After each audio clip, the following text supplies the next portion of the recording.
Welcome. It's another episode of How We Made It at Let It Fly Media. I'm Tom Martin, our Director of Brand Strategy. This is our co-founder, Ben Walnick, and we're going to break down, along with Andy Torres, our Senior Creative, our PGA Media Day video, Brooks by the Bay. We got to follow around and interview Brooks Koepka in San Francisco. We'll talk about our relationship with the PGA, how we got the gig, and obviously putting together a pretty big shoot. It's just a media day. No, there was a lot that went into this. Here's the video right now.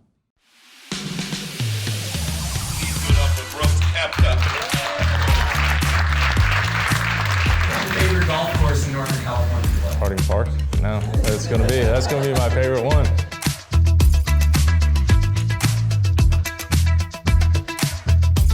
What's up, bud? What's your name? Phil. Nice to meet you.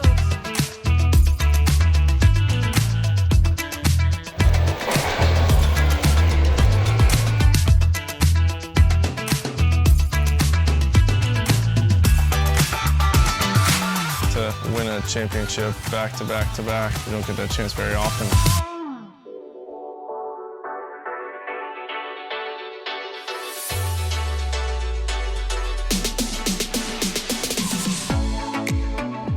Dude, that's so cool. Just the fog right there.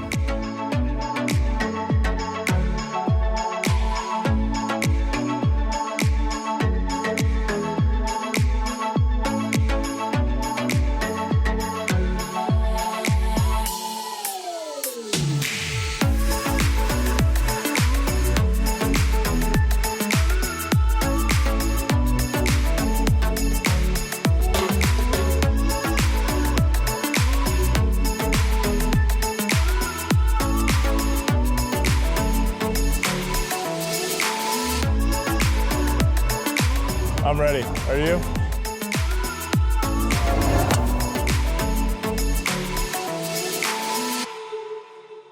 So this was cool. Like I'm not gonna lie, that was a career highlight, getting to interview Brooks Koepka, and we have a shot here showing that, you know, we're behind the cameras. We have all this set up with a great shot of the bay. But let's go back to the beginning, Ben, with this video. The PGA in general, like when you guys hired me, you said, hey, we're working with the PGA a bit. How did this happen? How did you guys and how did we get with the PGA? It was a complicated process, but we, starting in golf is one of the main industries we started in. We went all the way up to working at the PGA Championship, but not for the PGA. We're actually working for Belle Reve Country Club in St. Louis in 2018. But in doing work for them, we got to show off our work to the PGA, and we met some of the PGA officials. One thing led to another, and a few months later, we came into a partnership where we were going to be creating their marketing for the 2020 championship at Harding Park. That was very well summarized. It's not easy to. Let's go ahead and mention that Andrew also got an interview with Michael Phelps walking down the course. So there were some cool things that went into this for sure. Yes. And when we say it's a PGA Championship, people associate that with 1 week a year. There's a lot of work that goes into this, and part of it is promoting it in the city a long time in advance. And this is back in early February, before anything happened with the pandemic, at least to our knowledge. So we're going out for Media Day. And it started a year before that, as we were at City Hall introducing the championship by creating a video for that. So this is something that spans back like over a year. And you've done highlight videos of the course. You've done a lot of different videos, but this was the first time that the whole group of us went to San Francisco, and the first time they were actively promoting it with a current player. Yeah. So Brooks Koepka is a two-time champion, and the goal basically is to show him around San Francisco and, get people hyped up about this.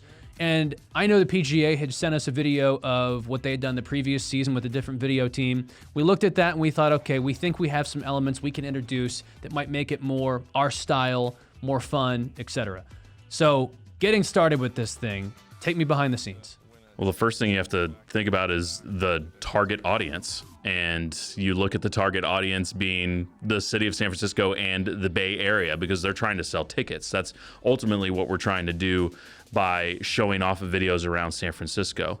And there's a lot of logistics involved. I mean, the PGA you have to communicate with. You have to communicate with their marketing team that they've hired out to help us with that.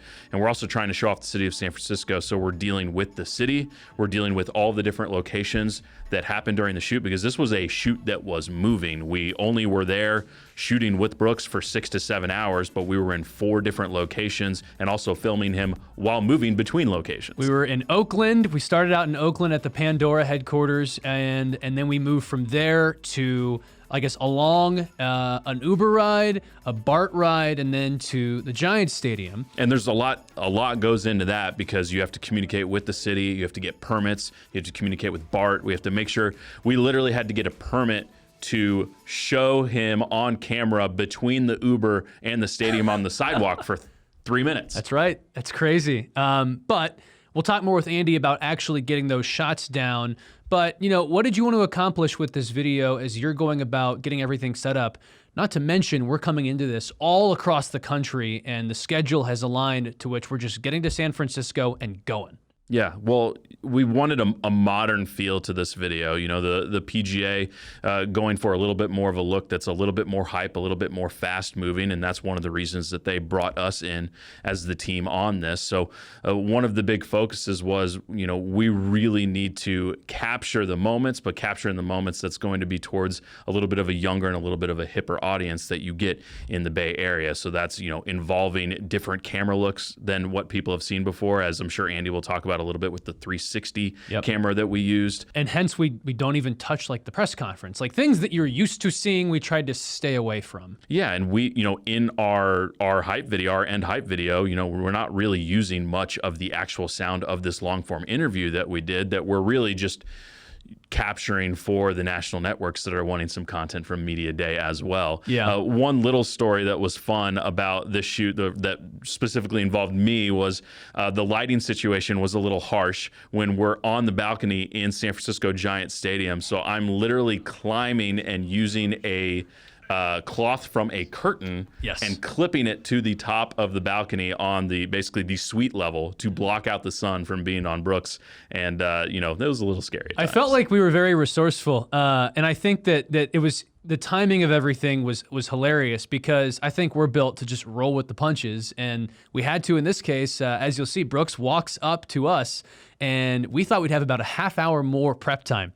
Thank God we were ahead of schedule, and I'm getting stuff set up on the camera, and Billy arrives from out of town on the spot and helps me. No big deal at the NBA All-Star game in Chicago. Perfect timing, gets back from the NBA and helps frame the shot perfect and all these things. And we could have pulled it off, but it's nice having the full team there to complement it. So just behind the scenes stuff. Again, normal chaos, if that's a word. Well, and the important, I mean, I would call it complex. There's a lot of moving parts. There's a lot of different people. You know, ESPN's there. You've got representatives from CBS. You've got representatives that Brooks has there. There's a lot of people involved. And the timeline, even though we have a set timeline and we're planning for weeks and weeks and weeks leading up to it, always will change. You always have to be ready for things to move faster, things to move slower. And like you said, we thought we'd have 30 minutes to set up. We really had 3 to 4 minutes, but we made it work. Anything else stand out about the shoot, Ben, about the different camera positions we were in, the different cameras we used? I mean, there's a lot of different variety that you can see in this video. I thought that, you know, we had to be a little bit creative with the team that we had filming. You know, we had our graphic specialist who's great with a camera and has camera experience, but because of the amount of places that we had to be at the same time, where we had shoots in Dallas, Chicago, Pittsburgh, Las Vegas, and San Francisco for different clients all within a week of each other, we had to get creative with our team. And we had our graphic specialist that was manning a camera for a good portion of that shoot. And we killed it as usual. Yeah, he's perfect at everything. Shout out Dakota. But I think it really showed the true colors of our team, and it was a unique experience that I think we all learned something from, and we'll be able to do an event like that even more efficiently next time. Ben, thanks very much. And now, Andy Torres, welcome back. Thank you. Second time on the video series now. Yes, sir. So you're more involved in this with, actually following Brooks around, shooting, and just shooting everything, basically, we could. And the camera you had and the lens was? Blackmagic, it was a 16-35 for that wide angle and then tighter shots. Yep. And we wanted to do the wide angle just to kind of keep it consistent where you never know what might be around him as he's going through the city and everywhere, basically. So, what was it like? He's in Pandora, for example, and you get this great shot where you pan low, you walk across. How do you go about trying to get the right shot without getting in the way? So you basically want to be a fly on the wall. You don't want to walk right in front of him or have the camera right in front of his face. Yeah. I really wanted to capture the environment of what he's walking through, whether it be with the crowds or the people with him. So that's why I stayed on the 16, just to get all that wide angle space. And as for the shots, I just watched out for the sun, watched out for cool spots as backdrops, and went from there. Man, you arrived. I was telling Ben this. You guys get to the Giants Stadium, and we are barely ready to get him set up for the interview, but we were ready enough. We got it done, and that was. I mean, you're asking a guy who's answered 1 million questions in his career, questions that aren't from you. We had to do this for ESPN, for CBS. We get done with that, which was fun. He was a great guy. I cannot emphasize how easy he was to work with, and you picked up on that too. Sure. Yeah, I mean, I had to listen to him all day. So yeah, he's really cool. So we then go down, and he's going to do this swing away, basically golf off, where he's going to hit balls into McCovey Cove. And I was up where our interview shoot was, trying to get this shot of the ball going in the water, just like you're shooting Barry Bonds hitting home runs back in the day. You and the other guys were trying to put together some really cool shots on the ground. So let's just not talk about just you, but in general, what did you like about what we came away with? Just a variety of angles. I mean, I had the shot of him coming out of the tunnel. You were up there getting that sniper shot, the 70-200 lens. That was cool. And then following the ball out of the park, that was cool. Trying to. I got lucky. I was like, where is it? And I saw it. And by, that clip wound up on SportsCenter. Yeah, by the way. that's right. So we sent it to ESPN. They were like, nice. And by the way, I'm jumping into this story now. Yeah. That's not the only thing we showed ESPN. We showed my shot also, right? Yep. Yeah. We showed that, but then we also showed the 360 cam. We did. So you put this together. Yes. Same day. Same day, right after. I mean, we finished our shoot, and we hurried back up to where you were, because that's where all of our equipment stuff was. And I was like, man, I need to get this thing out just in case they want to see it. Because they were there just also packing up with us. And I felt like it would be cool to show them, hey, these guys can turn around a quick social video on the spot.